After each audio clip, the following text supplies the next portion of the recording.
Buenas tardes con todos y todas. Bienvenidos nuevamente a esta sesión que forma parte de la Semana de la Evidencia 2024, organizada por el Ministerio de Desarrollo e Inclusión Social. La Semana de la Evidencia es un festival de eventos que busca entender, promover y celebrar el uso de la evidencia en la discusión y el desarrollo de políticas públicas en los países latinoamericanos. El MIDIS, a través de la Dirección General de Seguimiento, Evaluación e Innovación Social, participa desde el año 2018 en este espacio de diálogo para promover la mejora de la política pública basada en la evidencia. En la presente edición desarrollaremos el panel denominado Bienestar del Adulto Mayor, accesos a los servicios de atención. Para ello vamos a invitar al doctor Fernando Llanos, quien tendrá a su cargo la apertura y moderación del taller. Fernando es magíster en Políticas, Planificación y Financiamiento en Salud de la Escuela de Higiene y Medicina Tropical de la Universidad de Londres. Tiene una especialidad en Administración en Salud en la Universidad Peruana Cayetano Heredia y es médico cirujano de la Universidad Peruana Cayetano Heredia también. Cuenta con amplia experiencia profesional entre lo que destaca que ha sido jefe del Instituto Nacional de Salud, asesor del Viceministerio de Prestaciones y Aseguramiento de Salud en el MINSA, y ha sido miembro del directorio del proyecto de la Fundación Bill y Melinda Gates. Ha sido director de la Clínica Médica Cayetano Heredia y coordinador técnico nacional de Pensión 65. Ha sido Short Term Professional para la OPS en Brasil y Paraguay, además de consultor internacional para la Unión Europea, USAID, AECID, AFD, Macro Internacional, entre otras. Actualmente es el director de evaluación en la Dirección General de Seguimiento, Evaluación e Innovación Social del MIDIS. Bienvenido, Fernando. Gracias, Paul. Buenas tardes con todos y todas.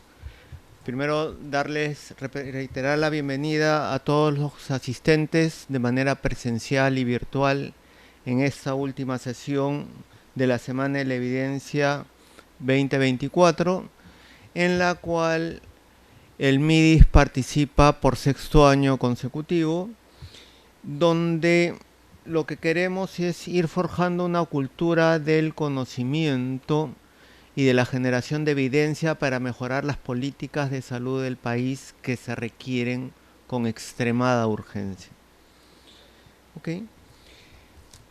Para este último panel tenemos una mesa titulada Bienestar del Adulto Mayor, acceso a servicios de atención, que implica pensar en las personas a las donde literalmente vamos a llegar todos, más tarde o más temprano, o más pronto o después, como querramos verlo, y necesitamos entender cómo es que tenemos que aproximarnos a proporcionarle bienestar a este grupo de personas que realmente lo requieren. Y todos en algún momento, en mayor o menor medida, también lo vamos a requerir. Para este panel vamos a tener dos momentos. Vamos a tener un primer momento de 30 minutos, 15 minutos por cada uno de los expositores. César Contreras, que ganó el tercer puesto en este campo, y Claudia Vivas, que obtuvo una mención honrosa.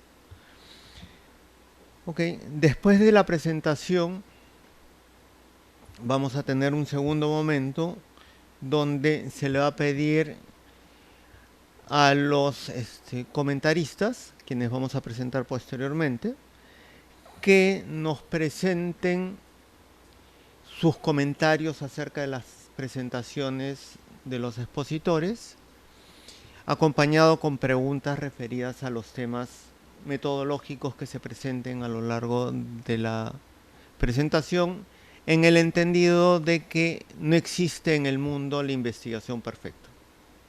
¿Okay? Quienes estamos metidos en el mundo de la investigación sabemos que no existe la investigación perfecta y que todo puede ser mejorado, perfectible, o que todo da rienda a abordar distintas y futuras investigaciones. ¿Okay?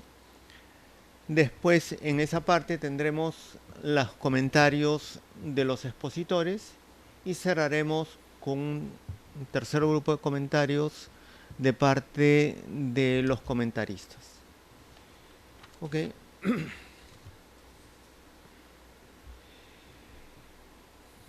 Como comentaba, la primera presentación estará a cargo de César Contreras, titulada Síntomas de depresión en población adulta mayor en el Perú, evaluación del Centro Integral del Adulto Mayor, popularmente conocido como CIAM. Okay. El estudio obtuvo el tercer puesto en el concurso de investigaciones culminadas. César es magíster y licenciado en Economía de la Pontificia Universidad Católica del Perú. Actualmente es profesor a tiempo parcial en dicha universidad y es asistente de investigación de Carleton University y del Instituto de Estudios Peruanos. Adelante, César, tienes 15 minutos de presentación.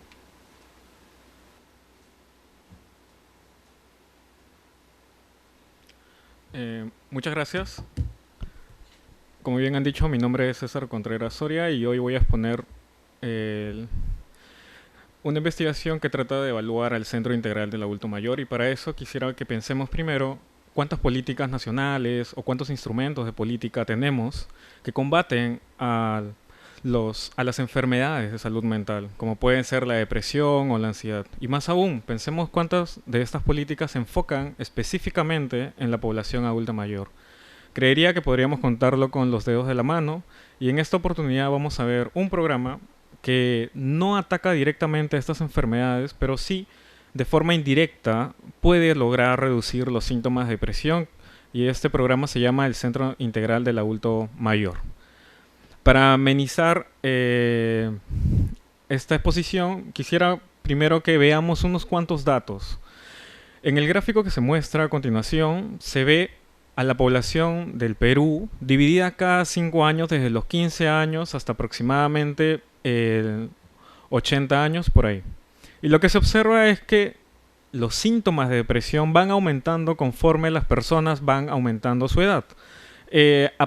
Hay un caso particular a partir de los 45 años, 50 años por ahí, donde la pendiente se vuelve aún más empinada, y esto ocurre por un síndrome que se llama el nicho vacío. A partir de esta edad, las casas empiezan a soltar a sus hijos porque van a construir sus nuevas familias, o también padecen algunos miembros enfermedades que lamentablemente fallecen. Entonces, en esta edad, aproximadamente en los 45 o 50 años, es donde los síntomas de depresión empiezan a aumentar. Y lo que ocurre en el Perú es un caso muy particular, porque del total de hogares que existen en el país, del 100%, 30% está dirigido por adultos mayores, personas mayores de 60 años. Y esto no es solamente un estrés que va a generar económicamente porque tiene que conseguir dinero para el hogar, sino que también va a generar un estrés en otras dimensiones. Y lo más importante, hemos vivido una pandemia que ha afectado a las personas más vulnerables, lo cual puede hacer aún más vulnerables a esta población adulta mayor, y sobre todo quienes son considerados los jefes de hogar.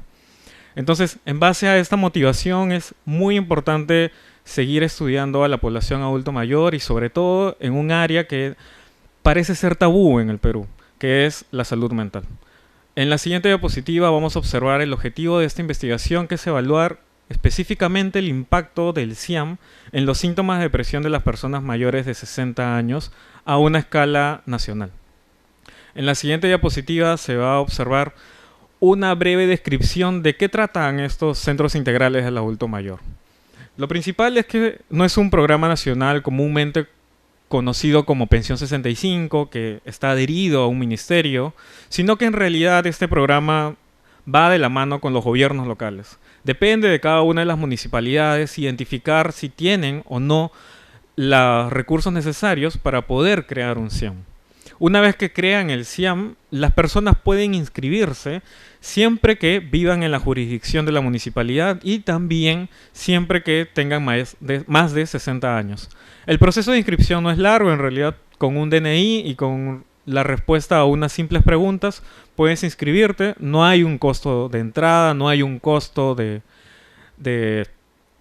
piso o derecho de piso, como comúnmente le llamamos. Solamente tienes que pertenecer a la comunidad de donde se encuentra el CIAM. Entonces, lo que nos brinda este Centro Integral del Adulto Mayor, a diferencia de otros programas que focalizan a los adultos mayores, es que es masivo. Se encuentra en casi todas las municipalidades, utilizando la fuente oficial del Ministerio de la Mujer. Podemos encontrar que hay alrededor de 1.500 CIAM o 1.400 CIAM de los 1.800 y tantos distritos que se tienen en el Perú hoy en día.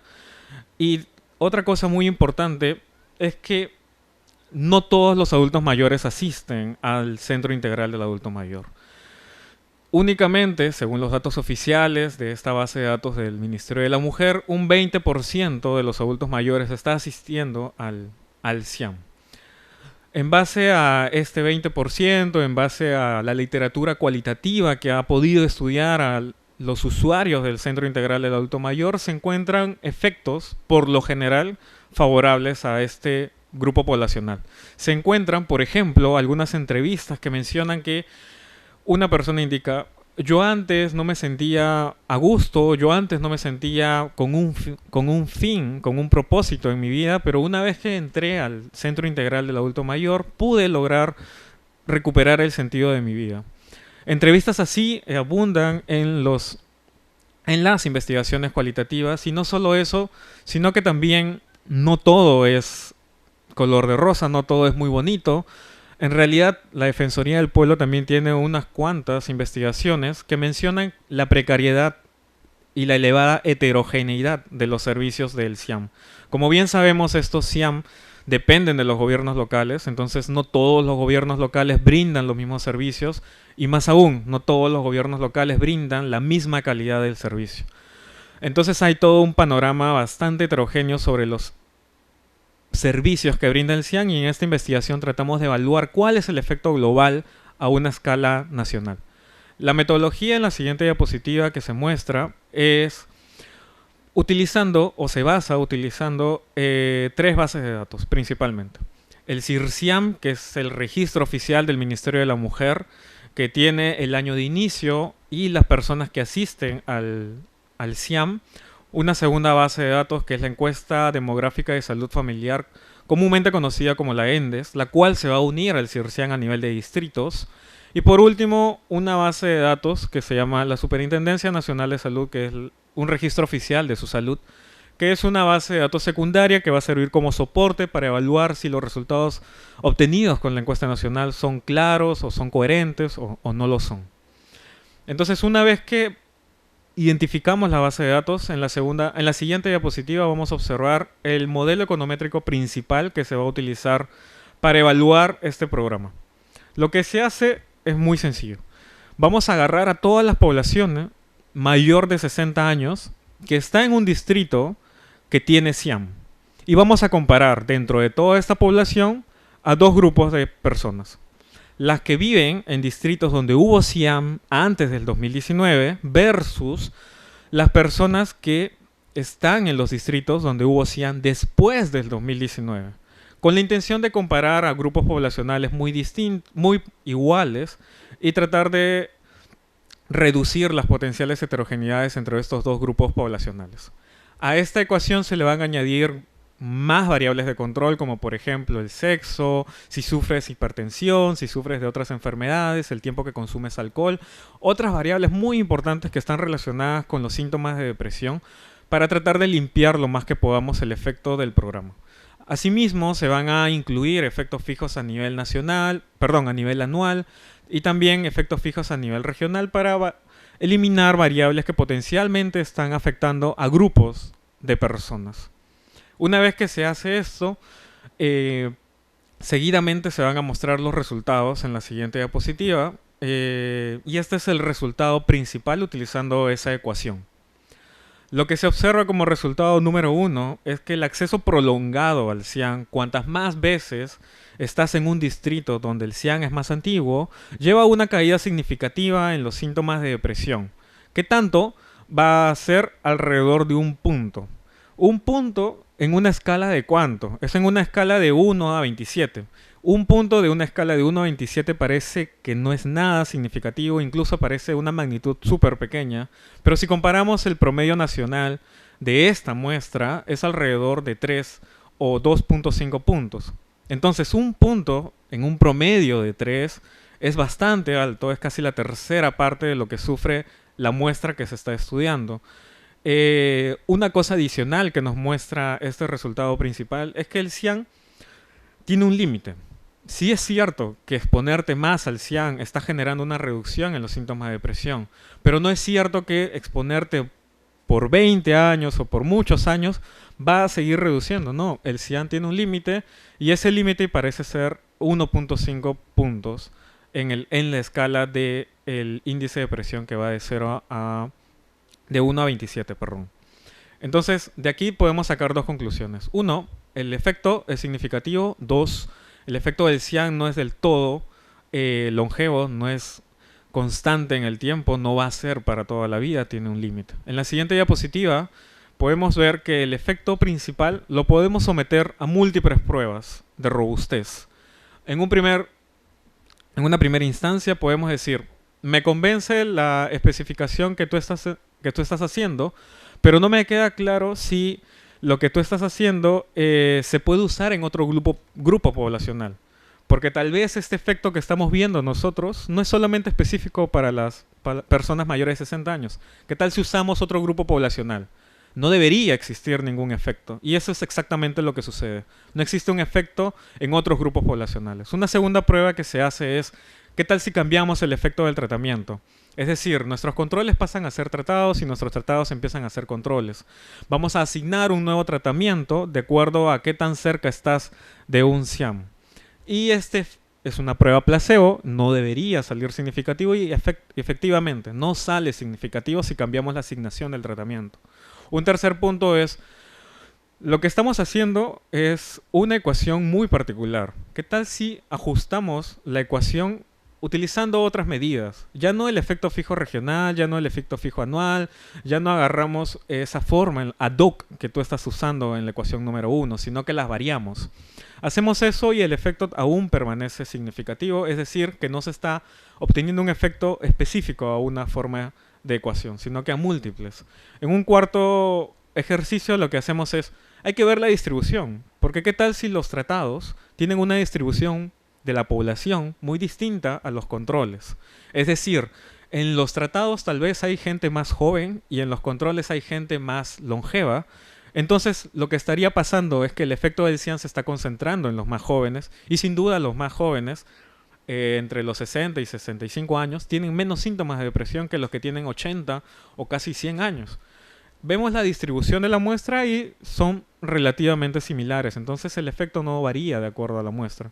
Un quinto ejercicio es, ¿qué tal si vemos el porcentaje de inscritos? Sabemos que hay un 20% que asiste al cian a escala nacional. Si dividimos la muestra según percentiles de asistencia, es decir, agarramos la muestra y evaluamos a los distritos donde asiste el 5% al cian y lo comparamos versus a los distritos donde asiste el 40% del cian. ¿Dónde creemos que está el efecto? Debería estar donde está asistiendo más la población y efectivamente eso es lo que se encuentra. El efecto viene de los distritos donde hay más asistencia al cian. Y el último efecto es, ¿qué tal si vemos otros variables que nos podrían estar confundiendo con el efecto nacional? Sin duda existen otros programas muy importantes como Pensión 65 o tal vez existe un shock exógeno en la municipalidad que hace que un año específico gaste más en asistencia social. Eso podría estar contaminando el efecto del cian. Entonces tratamos de evaluar estas otras características y efectivamente el efecto aislado del cian permanece siendo significativo al 1%. Estas pruebas nos indican que el efecto encontrado en la diapositiva anterior es robusto. Y en la siguiente diapositiva tratamos de ver si el efecto varía de acuerdo a grupos poblacionales. Lo que se observa es que hay un mayor efecto cuando el cian es evaluado en las mujeres y cuando el cian es evaluado en las personas que tienen acceso a un seguro de salud. ¿Por qué ocurre esto? La literatura cualitativa nos indica que los adultos mayores que son hombres y los adultos mayores que no tienen seguro de salud aún continúan trabajando y eso hace que no tengan más tiempo para asistir al cian, lo cual puede reducir el efecto del cian. En la siguiente diapositiva tratamos de evaluar cuáles son los mecanismos que están asociados a que el cian realmente reduzca los síntomas de depresión. Y lo que se encuentra son dos.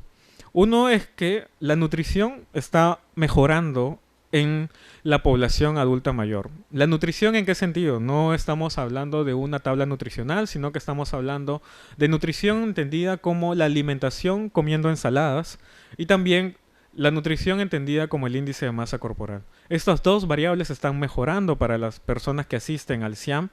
Y una variable tercera que también está mejorando es que las personas que asisten al CIAM están solicitando más ayuda psicológica.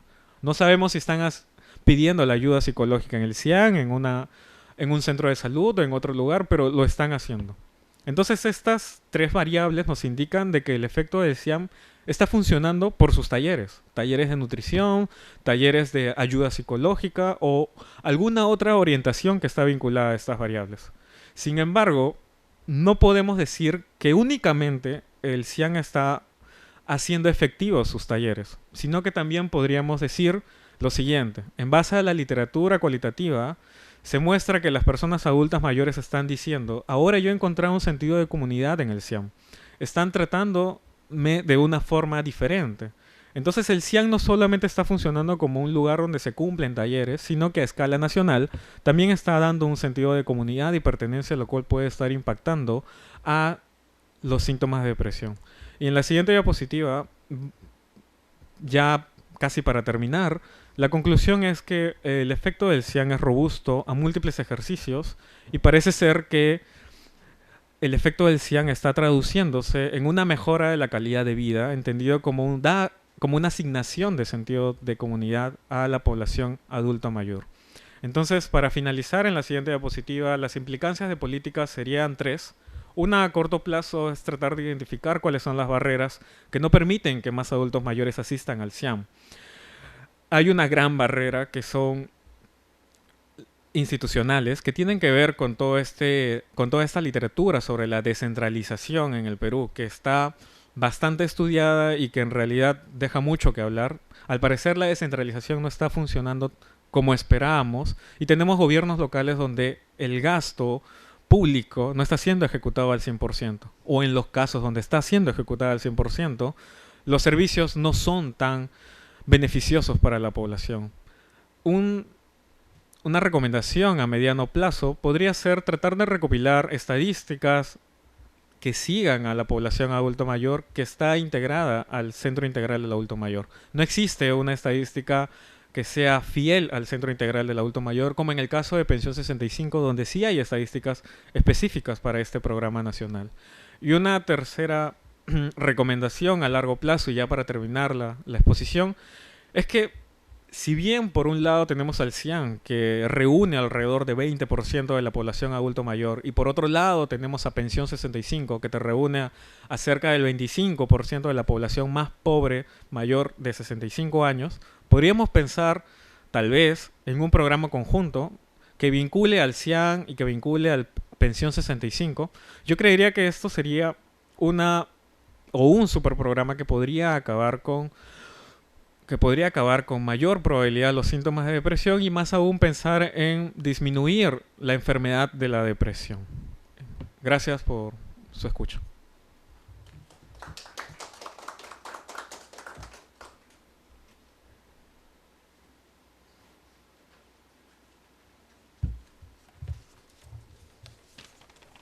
Gracias, César, por tu exposición. Hay 3-4 puntos que me gustaría tocar adelantándome a los panelistas que son importantes tener en consideración. El primero de ellos es que el país está entendiendo qué implica trabajar en la formación, educación, adecuación, adaptación de la población adulta mayor. Lo segundo que queda claro de tu presentación es que todavía vivimos un estigma bien marcado de salud mental. Y creo que ese es un tema que requiere un abordaje mucho más profundo de parte de tu investigación para ir abordando ese tema. El tercero es que tiene que ver con partes de metodología. tiene que ver con, como tú lo has señalado, los CIAM no es un sistema homogéneo, es totalmente heterogéneo, y en esa heterogeneidad los más antiguos son los que tenían más recursos. O sea, cuando uno revisa la historia de dónde están los primeros CIAM, están en, si lo paso a Lima Metropolitana, estás hablando de Miraflores, San Isidro y distritos de ese estrato socioeconómico. Y eso es un sesgo que no sé si lo han llegado a analizar o no, porque eso tiene que ver con tiempos y permanencias en el proceso. Creo además que, como toda investigación, el abordaje de los problemas de salud mental probablemente tengan no solamente que ver con el espacio individual del adulto mayor, sino que a la hora que se integra un CIAM y si tiene cierto nivel de permanencia, como lo has tratado de argumentar como parte de tus resultados gruesos y tu gráfica presentada, una de las cosas que golpea fuerte y golpea más fuertemente al adulto mayor es cuando se muere una persona cercana. Y si en mi entorno del CIAM fallece una persona que puede ser 10 años mayor que yo o 15 años mayor que yo, definitivamente me va a golpear, porque ese era mi nuevo entorno social en donde me estaba relacionando. Y creo que muchos y otros elementos más requieren ser reconocidos como problemas que deben ser profundizados en este y muchos otros futuros estudios, porque abordar el tema del adulto mayor es un problema que requiere mayor profundidad en general. Pasando a la siguiente exposición,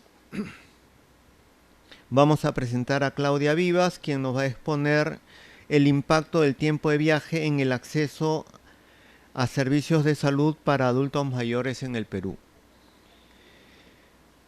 Claudia es bachiller de Economía en la Pontificia Universidad Católica del Perú. Actualmente trabaja como asistente de investigación en la Universidad del Pacífico y en la Universidad Católica. Su experiencia incluye análisis económico, evaluación de políticas públicas y ciencias de datos enfocándose en temas de salud y desigualdad. Sus intereses incluyen las ciencias de datos, microeconometría y análisis especial. Bienvenida, Claudia. Adelante, por favor.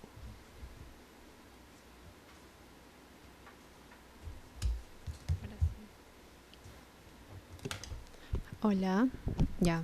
Buenas tardes con todos y todas. Mi nombre es Claudia Vivas y hoy voy a hablar un poco sobre el efecto del tiempo de viaje en el acceso a los servicios de salud para los adultos mayores en el periodo del 2015 al 2019 en el Perú.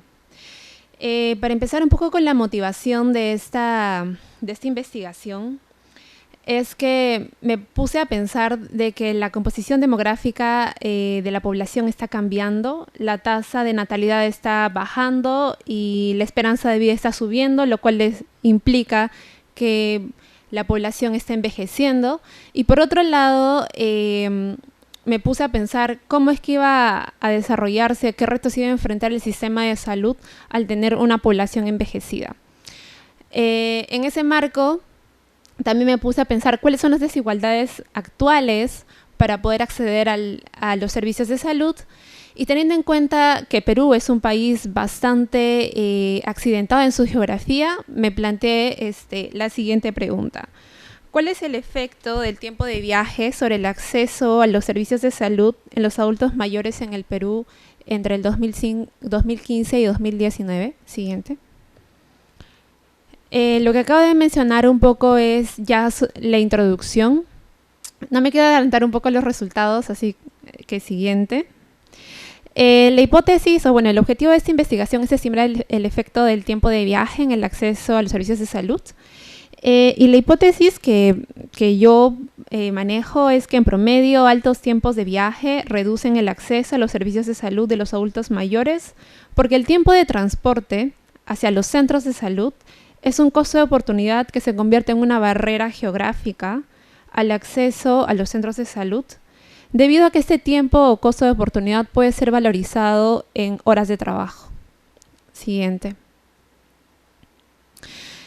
Aquí simplemente un breve marco conceptual de algunas definiciones que he tratado de desarrollar a lo largo de la investigación. En primer lugar, un poco hacia el acceso de la salud. En esta investigación trato de desarrollar y justificar por qué es importante y cuáles son las barreras al acceso de salud desde el lado de la demanda. Y la barrera específica en la que yo me enfoco es en la barrera geográfica. También la influencia del tiempo de viaje, que justifico que es un costo de oportunidad y que en el marco del modelo de demanda de salud de Grossman, donde la salud es considerado un activo, el tiempo de viaje es considerado un costo. Es por eso que es como una desutilidad en este marco. Siguiente. Bueno, no incluyo una parte de la literatura, pero quizás aquí como para justificar un poco de la importancia de esta investigación, es que las barreras geográficas, específicamente hablando del tiempo de viaje, también han sido medidas en otras investigaciones a través de las distancias euclidianas y a través de otras mediciones. Sin embargo, a pesar de que a nivel mundial han habido algunos avances, a nivel de Perú no he encontrado muchas investigaciones que se hayan tratado de aproximar a esta problemática. No obstante, hay una fuente, yo creo que bastante valiosa, desarrollada por Carrasco, Escobar y otros autores, en el cual nos dice que el tiempo de viaje promedio en el Perú hacia centros de salud es mucho más grande en zonas rurales y amazónicas. Teniendo esto en mente y que hay una clara brecha de abordaje de ese tema en la literatura actual, la metodología que propongo es, por un lado, un modelo Logit en el cual estimo la probabilidad de acceso a servicios de salud en función del tiempo de viaje, controlando por factores sociodemográficos y económicos. Uso un modelo Logit porque en este caso la variable dependiente es si accedió o no accedió a los servicios de salud. Y uso los datos del ENAO en el periodo 2015-2019. En el módulo de salud del ENAO tenemos información sobre si el adulto mayor accede o no accede al servicio de salud, y es aquí donde yo aprovecho que también tenemos información sobre cuánto tiempo es que este adulto mayor se demoró en llegar al centro de salud, pero el gran reto no está tanto en las personas que efectivamente fueron al centro de salud, sino aquellas personas que no lograron ir al centro de salud. De esa forma es que yo desarrollo toda una serie de imputaciones para poder calcular el tiempo de viaje. Y es así que puedo tener mi variable dependiente y mi variable independiente principal. Siguiente.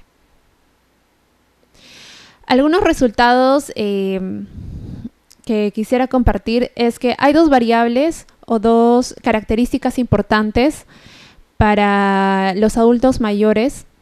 Y en primer lugar es que, la hipótesis se confirma que hay una reducción de acceso, a los centros de salud debido a que hay un mayor tiempo de viaje. En otras palabras, un aumento del 1% en el tiempo de viaje reduce la probabilidad de que los adultos mayores accedan al servicio de salud en aproximadamente 2 puntos porcentuales. Una de las características importantes es la zona en la cual estos adultos mayores residen. El efecto del tiempo de viaje para los adultos mayores que residen en áreas rurales implica que el aumento de 1% del tiempo de viaje reduce la probabilidad de acceso en 2.5 puntos porcentuales a comparación de aquellos adultos mayores que residen en zonas urbanas. Asimismo, otra característica importante, y yo creo que también César lo resaltó en su exposición, es la importancia de la afiliación a un seguro de salud, que finalmente termina quizás mellando la eficiencia de algunos programas sociales y en este caso el acceso a los servicios de salud. Tener un seguro de salud, ya sea de las Fuerzas Armadas, de Salud o SIS, aumenta la probabilidad en aproximadamente un 20% en comparación de no tener un seguro de salud. Y por último, existe un efecto negativo en la pertenencia a la fuerza de trabajo, como también había mencionado César, me parece. Pertenecer a la población de la PEA reduce la probabilidad de acceso a los centros de salud en 5 puntos porcentuales, sugiriendo que las obligaciones laborales limitan la búsqueda de atención a la atención médica, lo cual coincide un poco con la teoría económica al tratar de justificar que finalmente el tiempo de viaje termina siendo un costo de oportunidad que se puede traducir en horas salariales. Siguiente. Algunas de las conclusiones que puedo compartir es que el tiempo de viaje termina siendo una barrera significativa para algunos grupos de los adultos mayores y finalmente termina siendo o generando una desigualdad según la ubicación y principalmente el aseguramiento.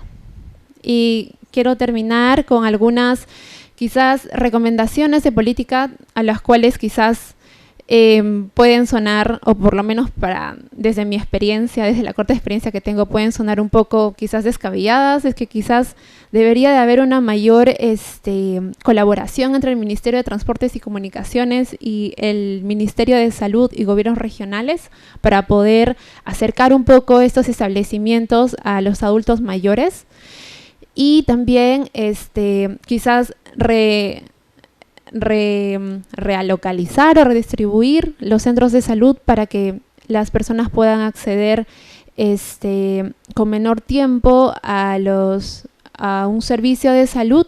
Y por último, algo que no incluí, pero que quizás me gustaría mencionar, es que en otros países, y tengo entendido que también aquí en el Perú existe el PADOMI, que es el servicio de salud que se lleva a las casas de los adultos mayores.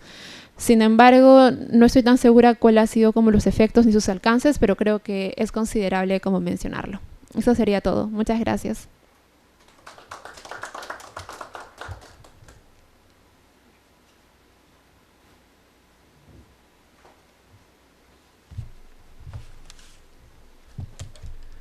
Gracias, Claudia, por tu exposición.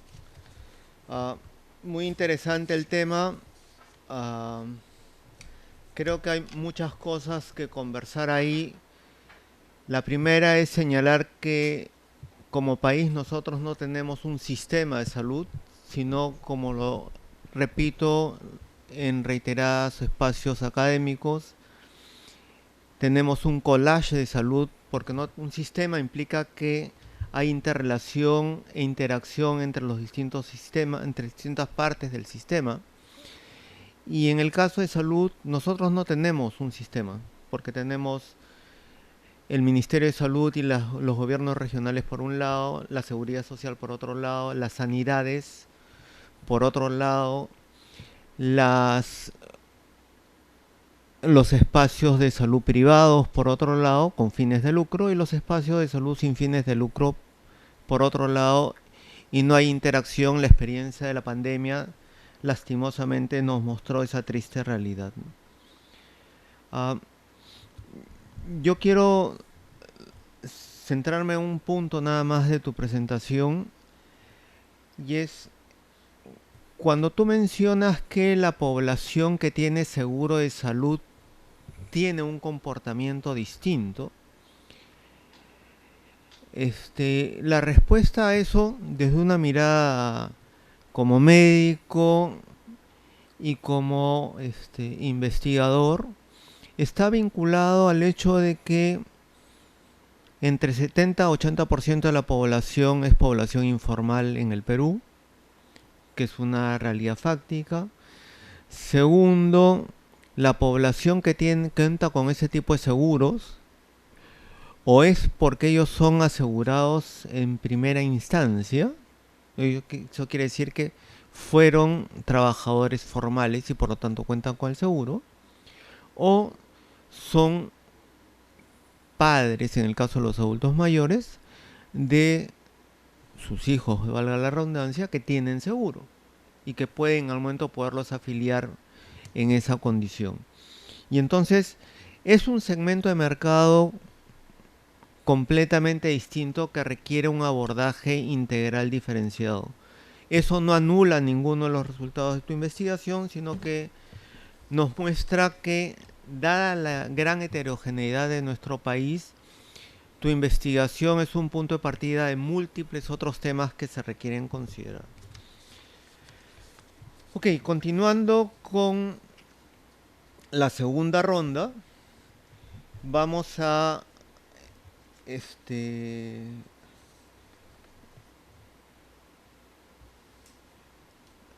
tener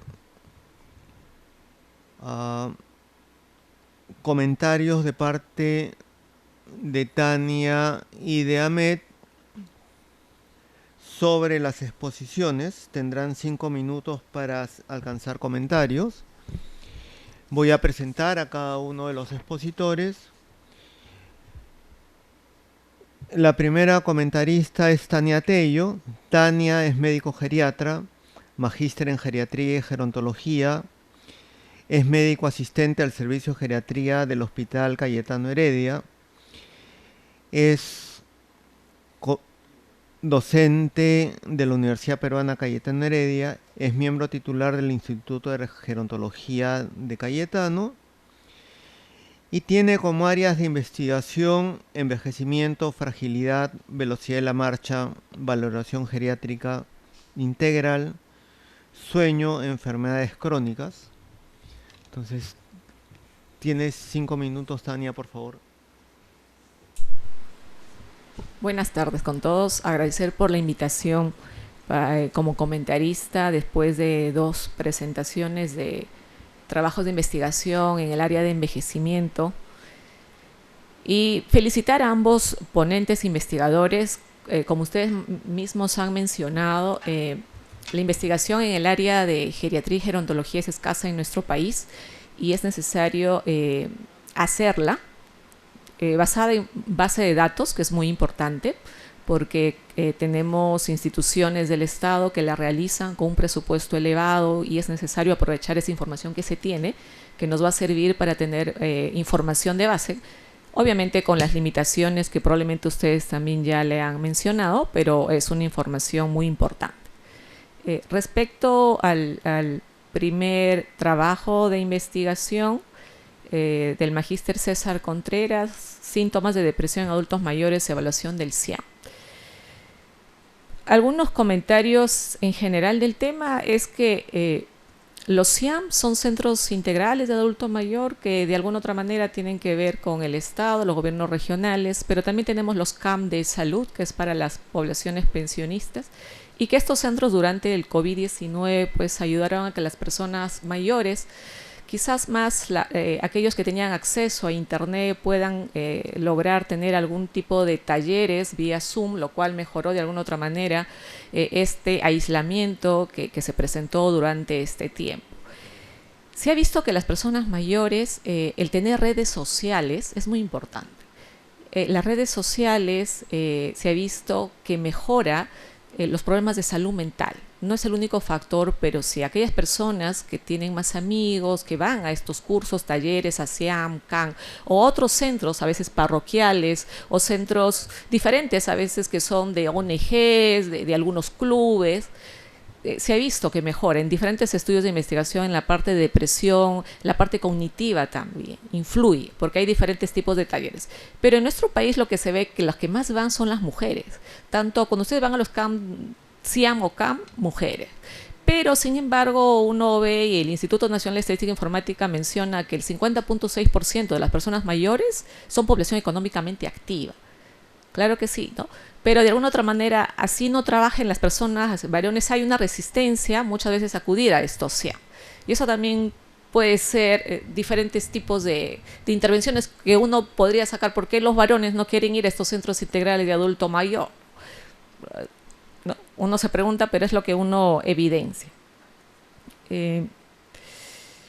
Los CIAM tienen a veces poco presupuesto y eso habría que ver. Cuando en un momento yo pregunté, el presupuesto que tenía era escaso, pero sí lo tenían. Probablemente quizás varíe de municipalidad en municipalidad, como se menciona, y ciertas áreas, pues acá un área de Miraflores, San Isidro, probablemente un área de San Martín de Porres, si uno compara, hay mucha diferencia, y también digamos, el grado de instrucción de las personas que acuden es muy diferente, el nivel socioeconómico, hay ciertas variables y probablemente los talleres o las cosas que se tengan que hacer de intervención, esos CIAM también varían. Y depende también de las personas que están calificadas en dirigir esos CIAM.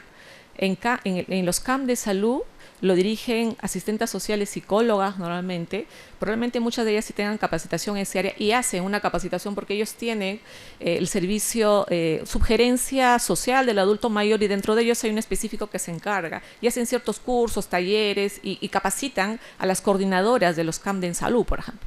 En los CIAM no conozco si en verdad habrá o no, pero quizás eso también necesita presupuesto, ¿no? Pero a futuro esperemos que poco a poco esto se pueda ir viendo.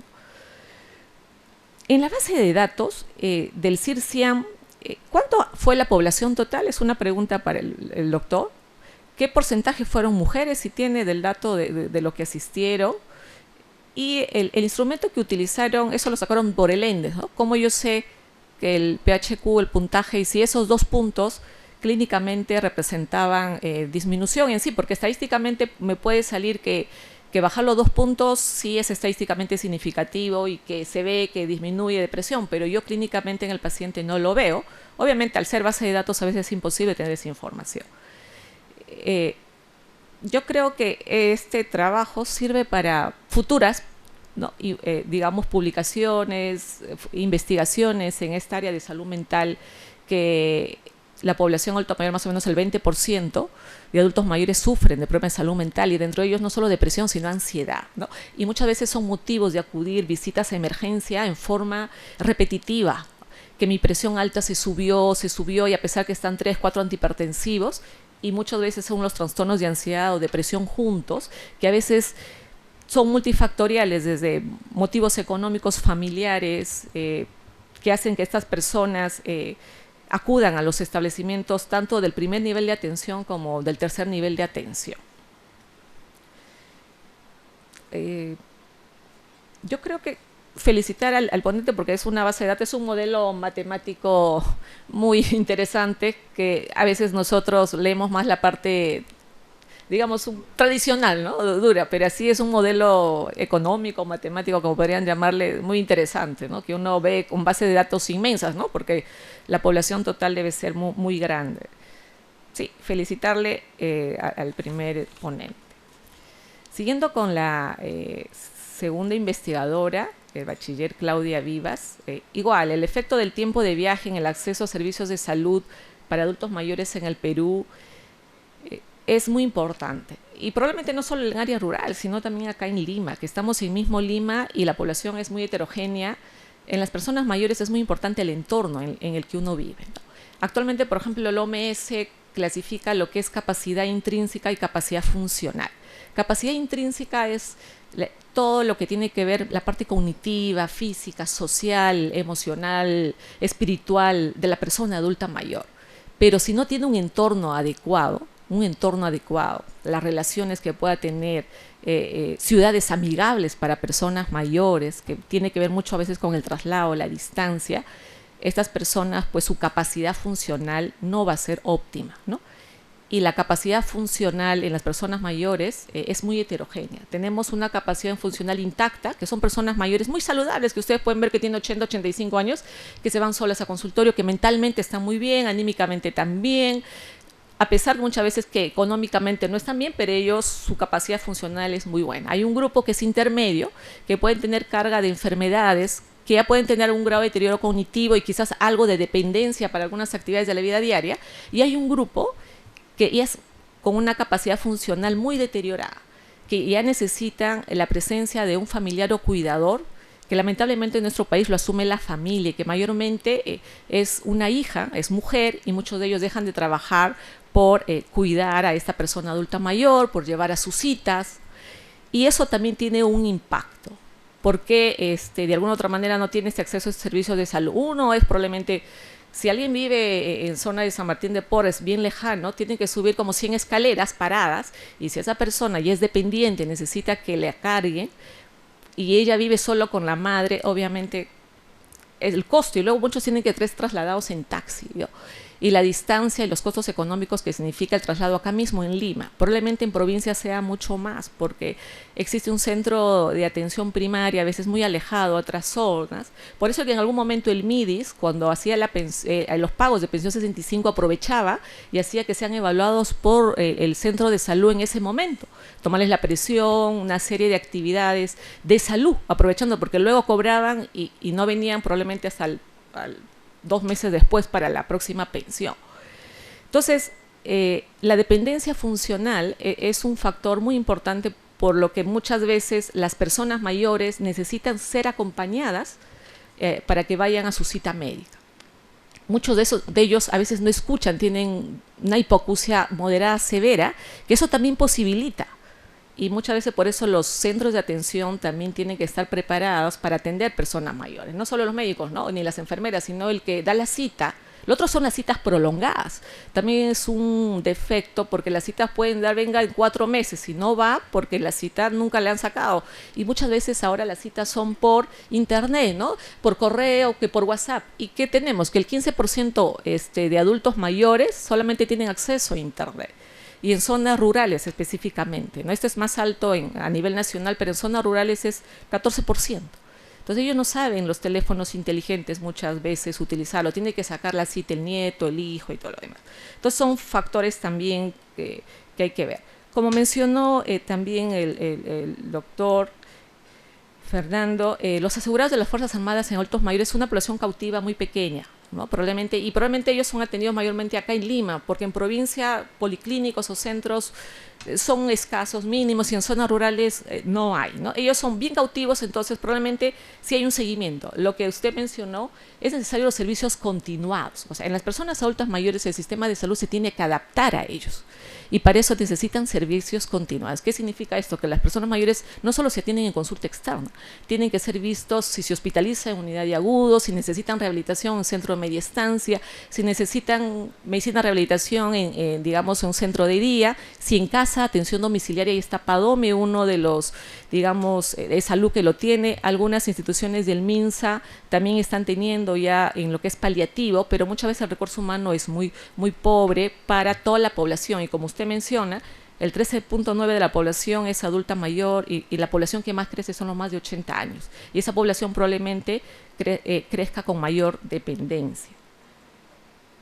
Es importante el entorno, y felicitarla por el estudio de investigación. Igual la parte metodológica, usar una base de datos IMESA es muy importante, y digamos la metodología así económica pues nos da un impacto también, y yo creo que es valiosa la información del estudio. Gracias.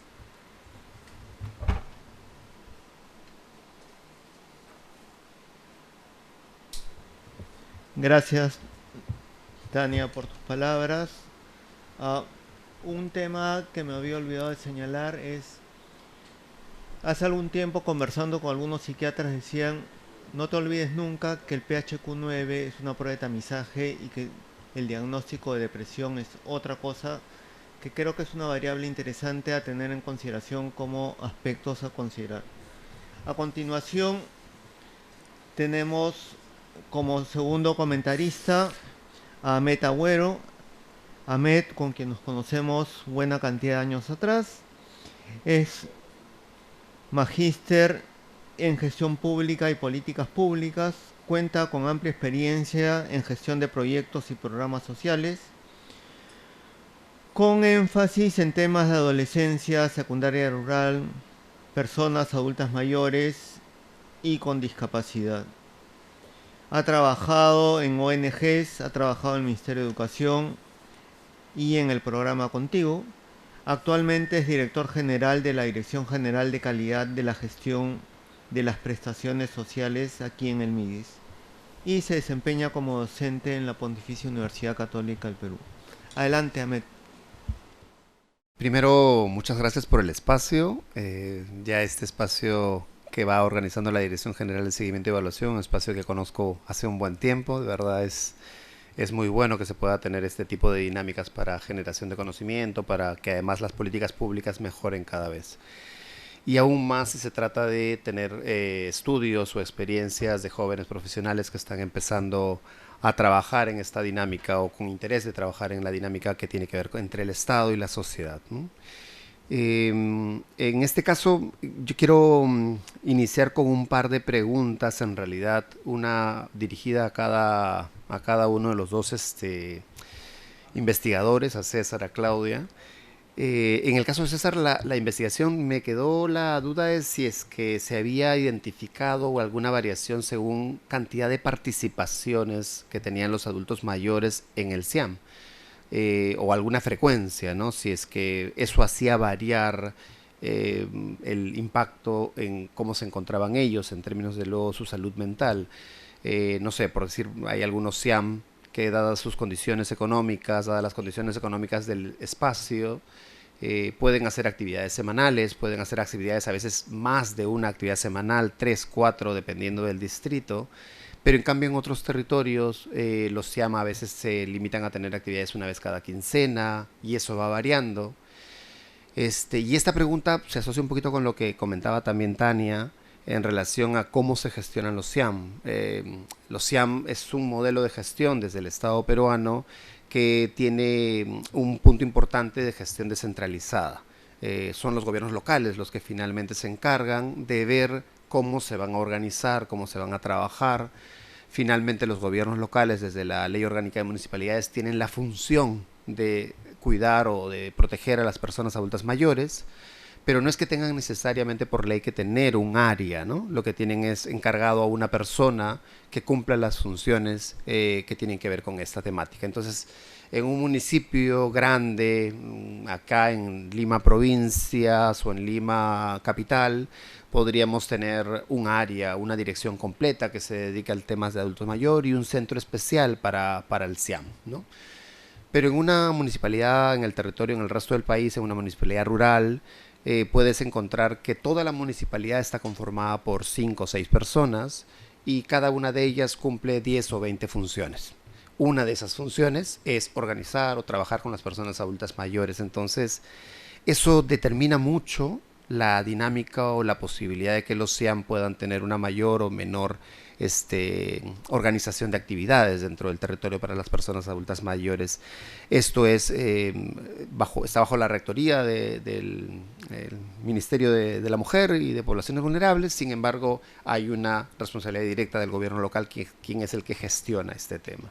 Entonces, eso lo puede hacer variar en términos de número de actividades. Entonces, sí lo comentaba por saber si es que esto había de repente generado algún tipo de diferencia en el impacto.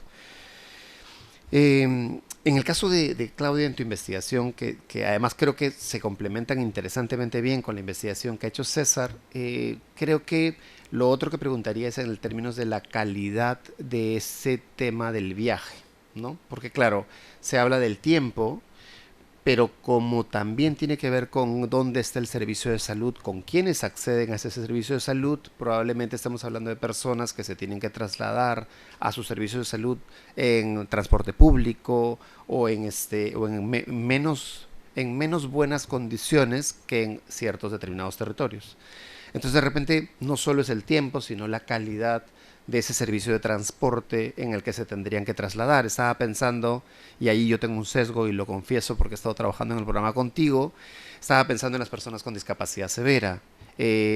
Lógicamente ya no tiene que ver solamente con el tema de pobreza y con el tema de distancias, tiene que ver con que es muy poco probable que los acepten o que los dejen subir a un micro, porque es más difícil, porque tienen una silla de ruedas, porque de repente sus condiciones son mayores. Y en el caso de las personas adultas mayores, a mayor edad son más probables las condiciones de discapacidad que puedan tener. Entonces, Eso también me preguntaría yo si eso está asociado al tema del tiempo de viaje, en este caso para el acceso a al servicio de salud, que creo que sería igual para el servicio de los CIAM, para el tema, ¿no? Porque además en una de las conclusiones del CIAM señalabas que había un 20% solamente de las personas adultas mayores, ese es el valor, ¿no? Un 20% de las personas adultas mayores que accedían a los CIAM, ¿cierto? Entonces, claro, ese 80% de diferencia que no se atiende puede ser por múltiples razones, entre que el CIAM está alojado en el territorio, en una sede muy urbana, y el resto de las personas adultas mayores están más bien dispersas en el resto del territorio del distrito, o que ya presentan alguna discapacidad, o bueno, mil razones más. Entonces, esas dinámicas creo que podrían ser complementarias entre los dos estudios. Me parece muy, muy, muy interesante, muy potente. Ese es un primer bloque entre preguntas y preguntas explicadas que quería hacer, y luego quería entrar a otra pregunta, a otro comentario que tiene que ver con cómo nosotros desde el Ministerio podemos ir como repensando o absorbiendo las recomendaciones que ustedes hacen para las políticas públicas que tenemos, ¿no? Entonces, para eso, lo primero que haría es contarles un poco cuáles son las últimas dinámicas en las que estamos en programas como Pensión 65 o en Contigo, que ve a personas con discapacidad, pero también ve a personas adultas mayores con discapacidad. Que es que se está desarrollando mucho una dinámica de trabajo que tiene que ver con el acompañamiento a las personas en sus propios hogares, pero el acompañamiento no solamente a la persona, sino a por lo menos el hogar, pensando en esta otra persona que es la cuidadora, efectivamente, que en la mayoría de los casos, en un 90% más o menos, es mujer, y no siempre, en el caso de personas con discapacidad, es una persona de la familia sanguíneamente hablando, ¿no? A veces es un yerno, una persona cercana que se terminó quedando con esta persona cuidándola. Entonces se empieza a hacer esta dinámica de acompañamientos, en algunos casos con mayor o menor intensidad, llamadas telefónicas para monitorear cómo se encuentran, la dinámica de hacer como estructuras de cursos para cuidadores, pero que no persiguen tanto el objetivo solo de transmitir conocimientos, sino de ir generando como un espacio en donde los cuidadores puedan interactuar, acompañarse, compartir y obviamente ayudarse en sus respectivas necesidades. Entonces, esta dinámica de lo que tú decías, pertenencia a un espacio, a un grupo, aun cuando no es tan frecuente, aun cuando no es tan frecuente, termina siendo muy potente para ellos, ¿no? Termina siendo de mucho impacto para su salud emocional en general. Y la otra cosa que se está tratando de hacer, ya solo para cerrar, Fernando me está mirando feo por el tiempo, se está empezando a hacer una articulación entre actores de la sociedad, en este caso sector salud, y los programas, el programa con Pensión 65, para que Salud pueda tener la lista de las personas adultas mayores en situación de pobreza que más lo requieran, y para que Salud pueda ir a atenderlos, ya sea haciendo campañas o pequeñas jornadas de llevar la salud a sus zonas, o inclusive se están experimentando cosas como teleconsultas, pero las llamadas por teléfono de todas maneras, y ya algunas otras experiencias más como Movitampos, que de repente en mi siguiente intervención comento. Pero en esas yo creo que lo que ustedes han estudiado, digamos, se puede potenciar muchísimo, o sea, puede aprovecharse muchísimo para la política pública. Gracias. Gracias, Ahmed.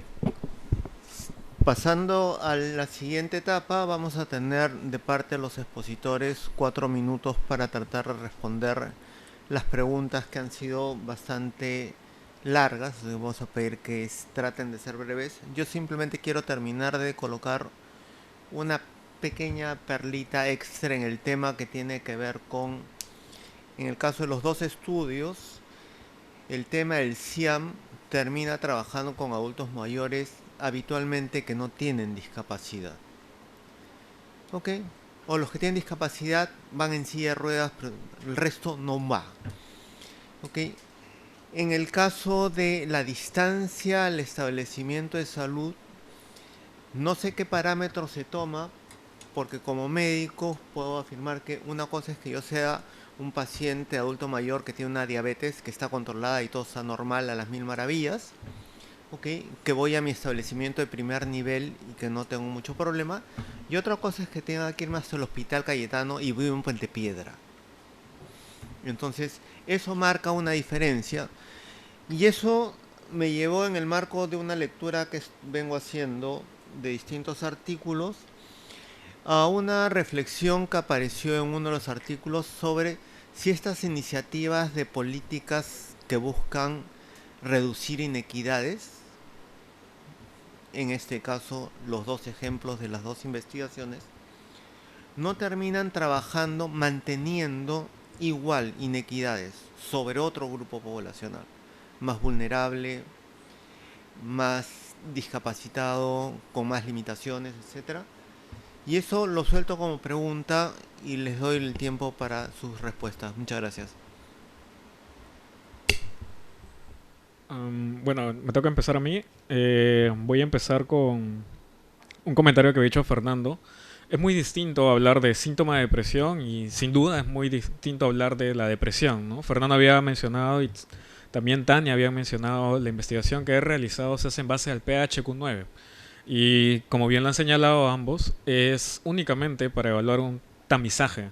Entonces, una vez que te evalúan el tamizaje que va de una escala de 1 a 27, esto no indica que tú tengas la enfermedad de la depresión, sino que únicamente indica que tienes síntomas de depresión en cuanto la escala sea más alta o menos síntomas de depresión en caso tengas una escala más baja, ¿no? La investigación únicamente ha evaluado los síntomas de depresión, no habla específicamente de la enfermedad de la depresión, pero aún así es importante porque los síntomas de depresión, si van a ser más severos, en la investigación observamos no solamente el PHQ-9, sino que también otras transformaciones, extensiones del PHQ-9. Se menciona que los síntomas más severos también se reducen.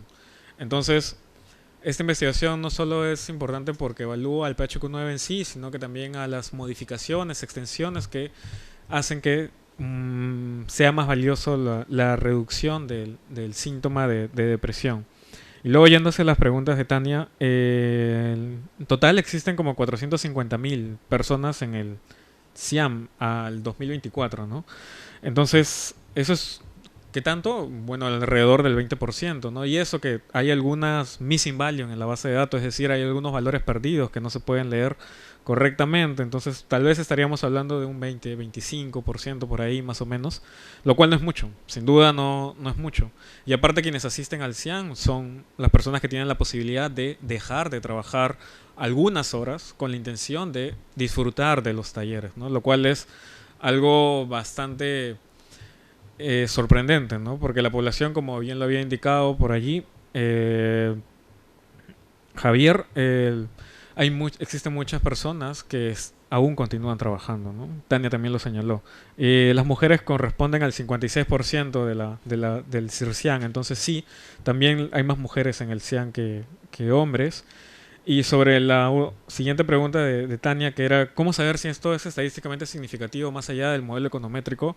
Sin duda es una escala a nivel nacional y como es una escala a nivel nacional, el papel nos aguanta, ¿no? El papel dice, sí hay un efecto a nivel nacional. Qué bueno, ¿no? Eso arreglaría muchos de nuestros problemas a nivel de país. El detalle está en que los estudios cualitativos se dividen en dos. Por un lado, los estudios cualitativos dicen, ok, voy a agarrar un grupo poblacional de adultos mayores. ¿Y dónde los encuentro? En el CIAN. Entonces voy al CIAN y evalúo a los adultos mayores. Y por otro lado, la literatura cualitativa también nos dice, mejor yo voy a ir al CIAN y voy a evaluar si el CIAN genera un efecto positivo o no. ¿Qué es lo que abunda más en los estudios cualitativos? Es lo primero, que van al CIAN y tratan de evaluar a los usuarios cómo están sus síntomas, cómo están los más. Yo creería que este es un primer paso que ayuda a una escala nacional decir si hay un efecto.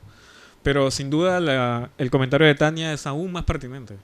¿En qué se traducen esos efectos, ¿no? ¿En cuántas personas realmente están habiendo un cambio significativo? Y eso es estrictamente o más allá de la evaluación cualitativa, es necesario hacer más evaluaciones cualitativas que evalúen si realmente se traduce en personas y en la efectividad de los síntomas y más allá de la enfermedad. Y ya para cerrar, sobre la pregunta de Javier, Existen barreras institucionales, sin duda, existen barreras institucionales, y cuando evaluamos la muestra según las participaciones o inscritos al CIAM, hay un mayor efecto donde hay más personas que asisten al CIAM. ¿Cuál es el detalle con esto? Es que, por ejemplo, yo vengo de Villa Salvador y veo el CIAM y tiene unos servicios espectaculares. O sea, hay el Seragen, que es una máquina que hace hidromasajes, hay atenciones muy geniales, es bastante, sería interesante ver las buenas prácticas en la comunidad de Villa Salvador, pero también luego tenemos otros distritos, ¿no? Pueblo Libre, que es un distrito que tiene una población bastante envejecida, y había preguntado de forma informal, claro, ¿no? Si hay Seragen o si hay algún otro servicio así como en Villa Salvador, y me decían que no. Yo no lo he investigado más a profundidad, pero creería que existe una heterogeneidad tan alta a nivel de gobiernos locales que sin duda hace que este efecto del CIAM sea muy reducido. Más allá de que hay un 20% que asiste, hay una barrera enorme institucional que necesita estudiarse con mayor cabalidad, y creería que eso ya es próxima a una futura investigación, ¿no? Gracias. Adelante, Claudia, por favor. Hola, ya, ahora sí. En primer lugar, muchas gracias por los comentarios.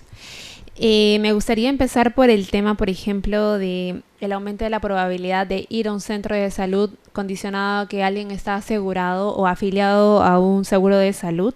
Y sí, o sea, el análisis descriptivo, que yo creo que si bien yo trataba de generar alguna clase de correlación o efecto entre tiempo de viaje y acceso a tiempos de salud, explorando en general también las características de los adultos mayores, me parecía bastante interesante, por ejemplo, lo siguiente, que las personas finalmente que tienen un seguro son personas que tienen mayor ingreso, mayor gasto por hogar, son personas que posiblemente hayan accedido durante su etapa como más joven o aún sigan accediendo a un trabajo más formal, es por eso quizás tienen acceso a salud.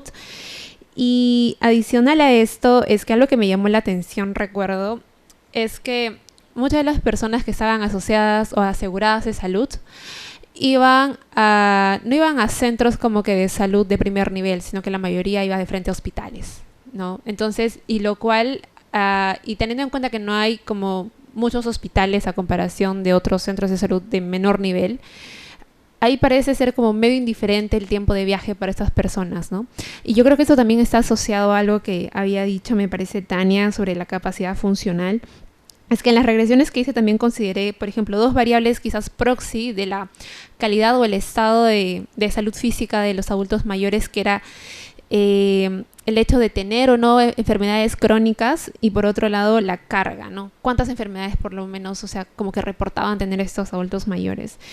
Y lo que salió, o lo que concluí incluyendo estas variables dentro de la regresión, es que estar en una capacidad funcional como más deteriorada hace que tengas mayor probabilidad de ir como al centro de salud, ¿no? Entonces, si bien el tiempo de viaje, digamos que es una variable interesante y puede ser una barrera geográfica, en el caso de los adultos mayores me parece que también hay otros factores que pueden quizás poner de lado un poco el tiempo de viaje, ¿no? Por ejemplo, por el seguro quizás le sale más barato, quizás tienen alguna clase de enfermedad crónica que hace que quizás vuelvas al mismo establecimiento porque ya tienes un diagnóstico o un programa que perteneces, etcétera. Ahora, también recuerdo haber incluido algunas variables proxy para también poder capturar el efecto de los acompañantes. Es que en Lenado hay algunas variables que capturan, por ejemplo, el tiempo de espera. O sea, cuánto tiempo te demoras esperando a que finalmente tengas una cita, ¿no? Y yo recuerdo que en fases preliminares incluso traté de ver o multiplicarlo por 2 o por 3, porque a veces un adulto mayor no va solo con una persona, sino que va con 2, ¿no? Entonces trataba de ver un poco ahí el efecto, y me parece que aquí en el tiempo de espera, solo como para, o sea, a mayor tiempo de espera, menor probabilidad de ir, ¿no? Porque no estás dispuesto quizás a perder más tiempo. Y por último, esto es una pregunta que hizo Ahmed, no sé si estoy diciendo bien el nombre, disculpa. Sí. Ya, esa es la calidad del viaje. Y aquí quería como que mencionar un poco sobre la disponibilidad de datos en realidad sobre tiempos de viaje o sobre tráfico, sobre distancias. Yo creo que la disponibilidad de estos datos es bastante escasa. Lo que yo traté de hacer en el ENAO fue hacer una serie de imputaciones y hacer una serie como que de pruebas de robustez y para ver que más o menos todo se comportaba más o menos igual que con las personas que sí iban. Sin embargo, yo creo que eso es algo que yo tengo pendiente y es algo que he tratado de ir viendo, es quizás poder calcular los tiempos de viaje teniendo otra clase como que de fuentes de datos, ¿no? Bases georreferenciadas, Google Maps, etcétera. De forma que este tiempo de viaje ya no sea autorreportado, que es lo que yo estoy usando el ENAO, sino que sí pueda, por ejemplo, considerar algunas otras características del tiempo de viaje que puede ser el tráfico, que por ejemplo en zonas rurales la geografía es muy accidentada, no todo es pavimentado, hay personas en áreas rurales amazónicas que tienen que cruzar un río para llegar a su centro de salud. Entonces, este es un reto que he estado tratando como que desarrollar para finalmente tener una proxy de tiempo de viaje un poco más certera y poder tener como que resultados quizás un poco más concisos. Pero sí, solo quería mencionar por ese lado de dónde vienen los datos y la calidad de estos. Y por otro lado, la calidad del viaje es algo que quizás no me había puesto a pensar mucho, pero ahora que lo mencionas, sí tiene todo el sentido del mundo y quizás ahí no tenemos información, por lo menos no he visto que se haya recogido ni en ENAO ni en ENDES, me parece, y quizás ahí sería una oportunidad para nuevas investigaciones, quizás cualitativas, ¿no? Pero creo que esta condición o este interés por la calidad del viaje lo comparten tanto personas en condiciones de alguna clase de capacidad funcional limitada, ¿no? Y bueno, eso es todo. Muchas gracias. Gracias, Claudia, por tus respuestas a las preguntas. A continuación tenemos 3 minutos, por favor, Tania, para profundizar un poco a partir de los comentarios y respuestas de los expositores. Sí, es muy interesante las respuestas brindadas por los investigadores y obviamente el transporte, digamos que es muy importante, que tiene que ver con la salud directamente. En otros países, por ejemplo, los buses tienen maneras como recogen las personas mayores de la silla de ruedas y los suben.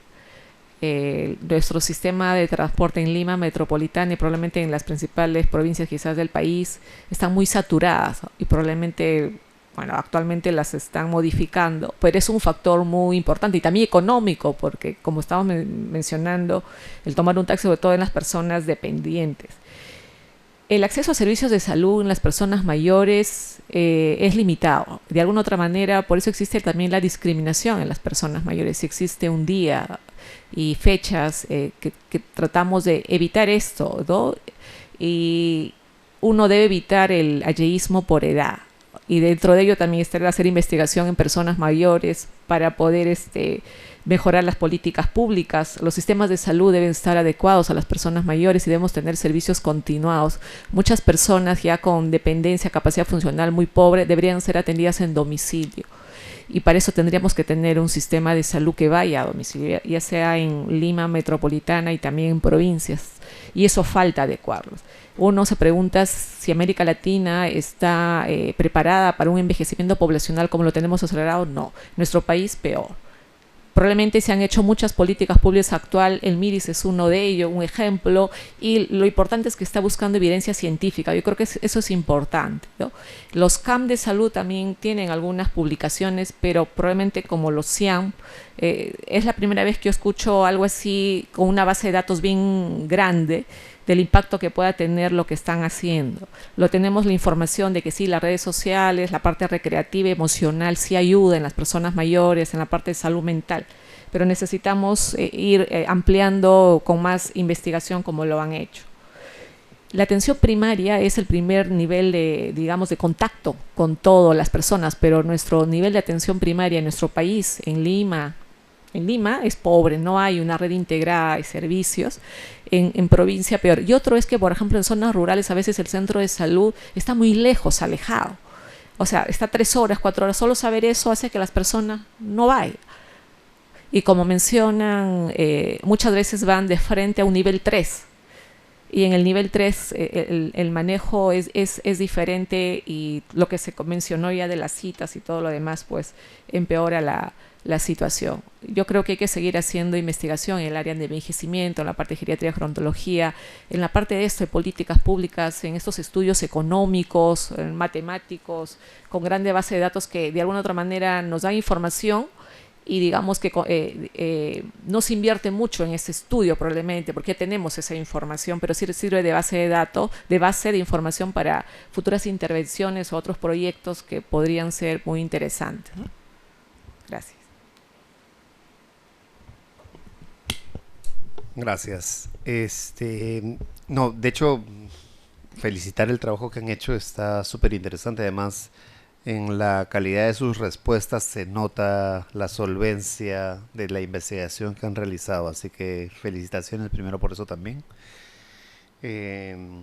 Quería quedarme en un punto en realidad, que es un tema que creo que a más de uno de aquí nos ha ido rompiendo la cabeza de cómo mejorarlo en términos de política pública a mediano y largo plazo, que es el tema de generación de redes de soporte, redes de apoyo, estas entre instancias, según los modelos, según las evidencias internacionales. Algunos modelos plantean que se generen asociaciones entre adultos mayores, otros modelos plantean más bien generaciones de voluntariados para que haya alguien que acompañe, esté presente, digamos, sobre todo en el caso de población adulta mayor que se encuentra en soledad, ¿no? Porque efectivamente parte de esto que han comentado entre ustedes también, que muchos de los jóvenes van migrando a las zonas, a los cascos urbanos por búsqueda de trabajo. Entonces los adultos mayores se quedan a veces un poquito en zonas más alejadas, con menos condiciones, pero sobre todo se quedan solos.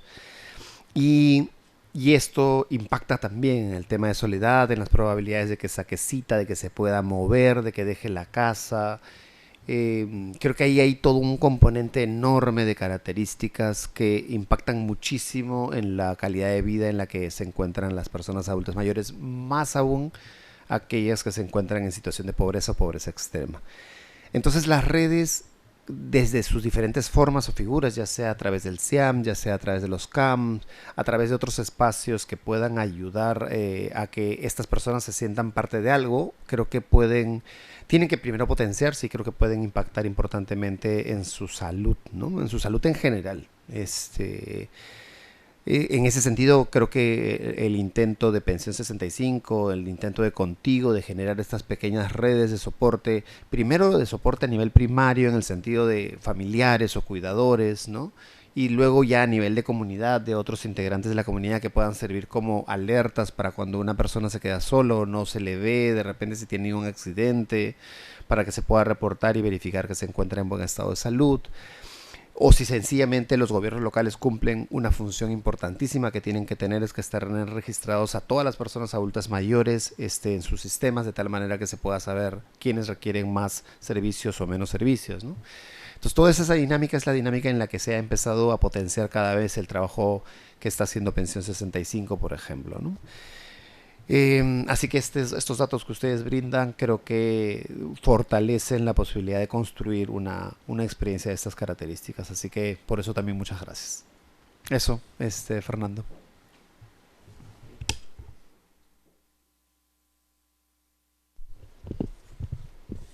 Gracias a los panelistas, a Tania y Ahmed. Felicitar nuevamente a César y Claudia por sus exposiciones.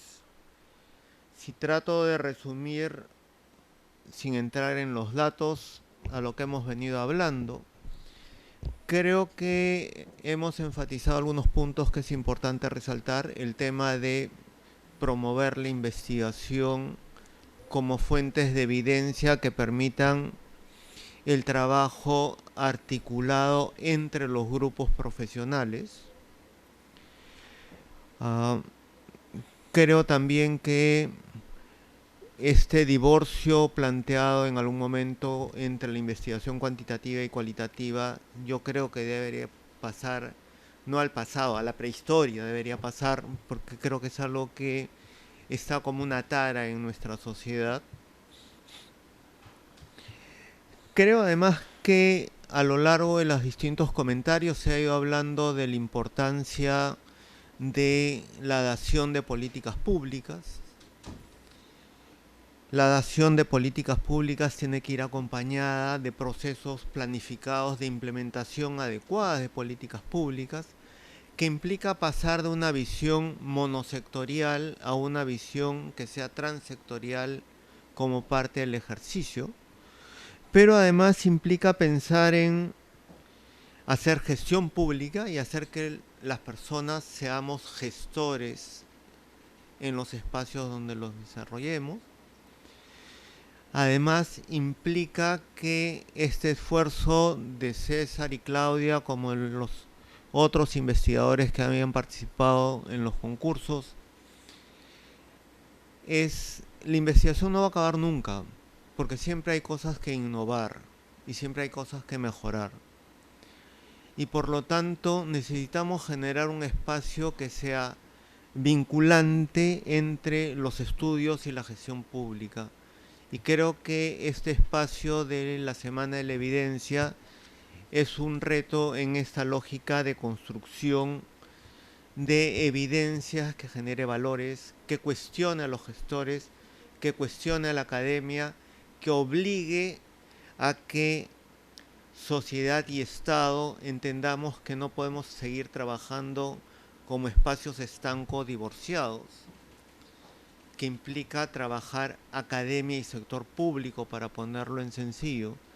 Y cuando hablo de academia incluyo ONGs y demás instituciones que realizan investigación, porque creo que se necesita trabajar en ese sentido, cuestionando las evidencias, buscando que se promuevan cada vez mejores evidencias a fin de que podamos mejorar cada vez más la gestión pública. Para terminar esta semana de la evidencia, simplemente señalar que en estos 2 días hemos discutido temas muy relevantes de desafíos y oportunidades que se presentan en múltiples espacios. Empezamos el día de ayer hablando de los retos de la educación superior, de Beca 18 y cómo articular Beca 18 con Jaliwarma y cómo articular con distintas iniciativas, porque si queremos que el país progrese, tenemos que hacer que la población con nivel universitario no sea 20% del país, sino sea al revés, 80 o más por ciento de todo el país. Además, hemos discutido cómo incluso dentro de programas sociales tendremos que articular Jaliwarma juntos y Beca 18 en ese proceso. Tenemos que entender cómo hacemos para ir cerrando estas brechas donde por alguna razón incluso muchas de las mujeres que terminan estudiando en Beca 18 por alguna razón dejan de ir terminan la universidad y ahí se estancan, mientras que en dinámicas distintas los hombres terminan haciendo estudios de posgrado y otros desarrollos más, que creo que son reforzamientos que necesitamos ir mejorando en la construcción de una sociedad mejor. En el segundo panel, los estudios nos mostraron cómo el fenómeno del niño tuvo impacto en las decisiones de gasto en salud y educación,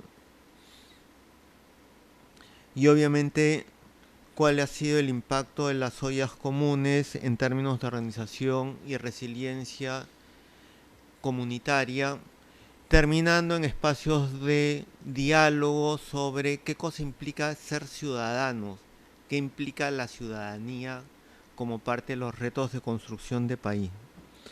Y eso llevaba obviamente a cuestionar todos los programas sociales en su conjunto, si los programas sociales son algo así como una dádiva, derecho, o son parte de una responsabilidad en beneficio de la ciudadanía en su conjunto.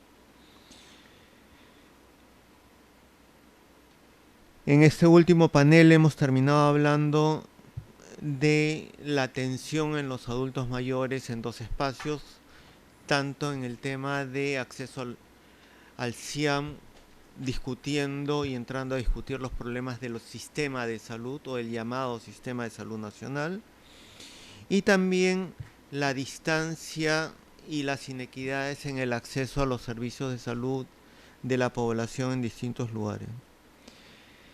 En ese sentido, a nombre del director general de la Dirección General de Seguimiento, Evaluación e Innovación del MIDIS, queremos agradecer a cada uno de los panelistas y cada una de las personas que nos han ido acompañando durante los 4 paneles.